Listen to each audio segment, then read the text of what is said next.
पौराणिक कथा के अनुसार सतयुग में मालवा देश के एक परम भक्त राजा इंद्रद्युम्न हुए, जो भगवान विष्णु के अनन्य उपासक थे। राजा ने सुना था कि नीलांचल पर्वत की एक गुफा में भगवान नील माधव की एक अद्भुत मूर्ति है, जिसकी पूजा एक शबर मतलब आदिवासी मुखिया विश्ववसु गुप्त रूप से करते थे। यह मूर्ति इतनी चमत्कारी थी कि इसके दर्शन मात्र से मोक्ष की प्राप्ति हो जाती थी। राजा नील माधव के दर्शन और उनकी स्थापना अपने राज्य में करने के लिए आतुर हो उठे। उन्होंने अपने एक ब्राह्मण सेवक विद्यापति को नील माधव की खोज में भेजा।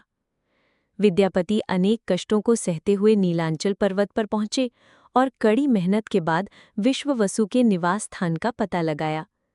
विश्ववसु एक साधारण से आदिवासी थे और वे किसी को भी नीलमाधव के दर्शन नहीं कराते थे। विद्यापति ने विश्ववसु की बेटी ललिता से विवाह कर लिया और धीरे धीरे उनके परिवार का विश्वास जीता। एक दिन ललिता की सहायता से विद्यापति नीलमाधव के गुप्त स्थान तक पहुंचने में सफल हुए।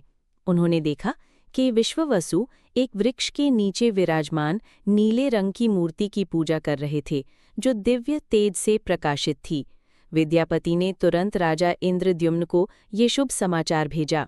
नीलमाधव का अंतर्ध्यान और दैवीय वाणी।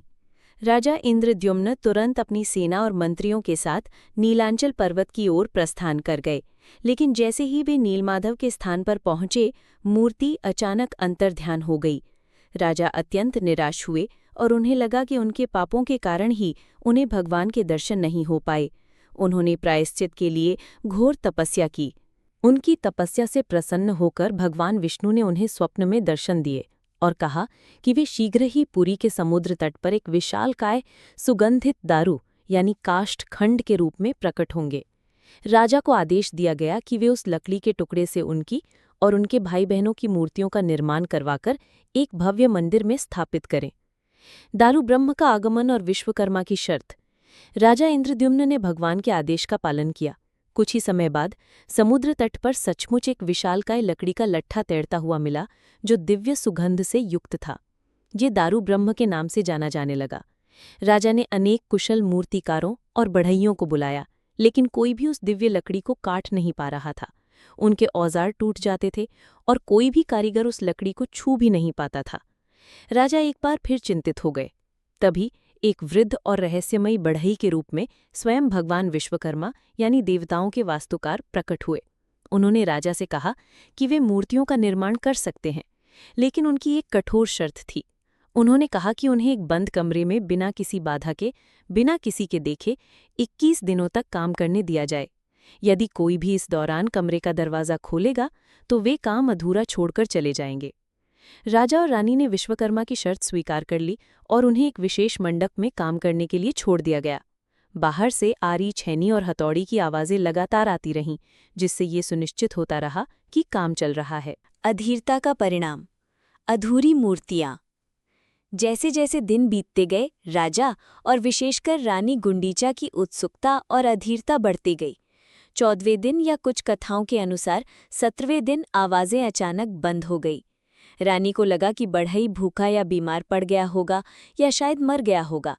उनकी चिंता इतनी बढ़ गई कि उन्होंने राजा से दरवाज़ा खोलने का अनुरोध किया। राजा ने रानी के अत्यधिक आग्रह पर निर्धारित 21 दिनों की अवधि समाप्त होने से पहले ही कमरे का दरवाज़ा खोल दिया। अंदर का नज़ारा देखकर वे स्तब्ध रह गए। विश्वकर्मा गायब हो चुके थे और वहाँ भगवान जगन्नाथ, भगवान बलभद्र और देवी सुभद्रा की अधूरी मूर्तियाँ पड़ी थीं। भगवान जगन्नाथ और बलभद्र के छोटे छोटे हाथ थे, लेकिन पैर नहीं थे, और देवी सुभद्रा के हाथ पैर बने ही नहीं थे। राजा और रानी को अपनी अधीरता पर बहुत पछतावा हुआ।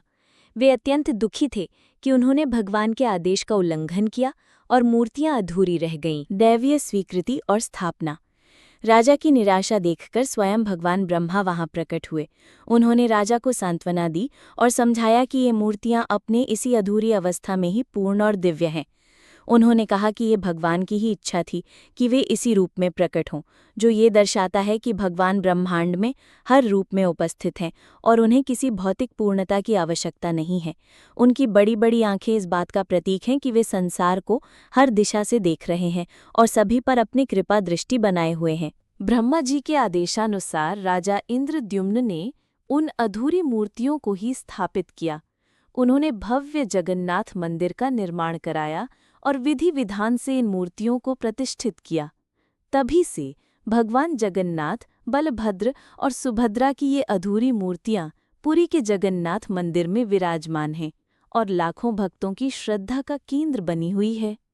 ये कहानी हमें सिखाती है कि भक्ति में पूर्णता बाहरी रूप में नहीं, बल्कि आंतरिक श्रद्धा और विश्वास में होती है। भगवान अपनी इच्छा से किसी भी रूप में प्रकट हो सकते हैं और उनकी अधूरी मूर्तियां भी उनकी अनंतता और सर्वव्यापकता का प्रतीक है। वीडियो देखने के लिए आपका धन्यवाद। लाइक, सब्सक्राइब जरूर कर दीजिएगा ताकि ऐसी रोचक कहानी आपसे मिस न हो जाए। धन्यवाद।